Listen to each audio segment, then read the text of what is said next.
zviratidzo zviri kuoneka. Are you ready? Kana wamanda yarira, kana wamanda yarira, tichasimudzwa mudenga, vatsvene vachipenya sekubwinya kwezuva. Hapasisina misodzi, hapasisina rufu, Jesu alikuya wakagadzirira heriwe.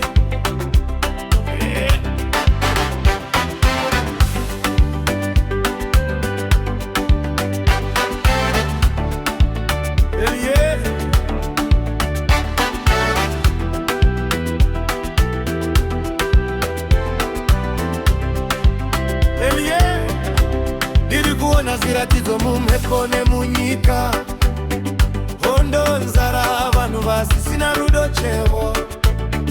Asi Bhaibheri rakataura kare izvi zvese, kuti mambo vachadzoka, hazvisi zvekufungidzira. Vamwe vari kuseka vachiti hazviuye, asi zuva richasvika vasingatarisire, sekuva pakati peusiku sudden move.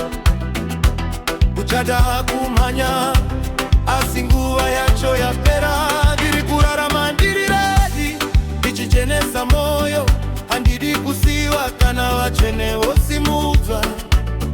Grace ndiyo cover, ropa raJesu ndiro power. Jesu ndiye nzira, hapana imwe tawa. Kana wamanda yarira, tichasimudzwa mudenga,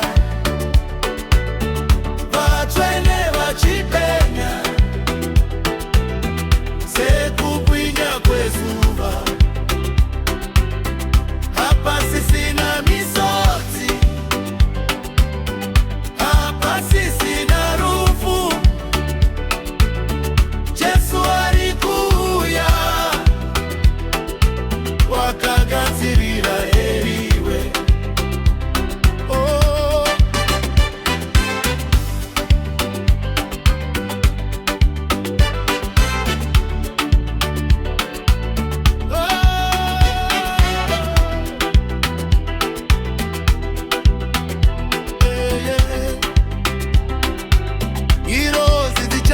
Wamanda kudenga, makore achatsaruka, vanhu votarisa, makuva achatsaruka, vakafa muna Kristu votanga kusimuka. Glory bodies, no limits. Deni zuva penyu tichashandurwa, mumasekondi mashoma tichasimudzirwa.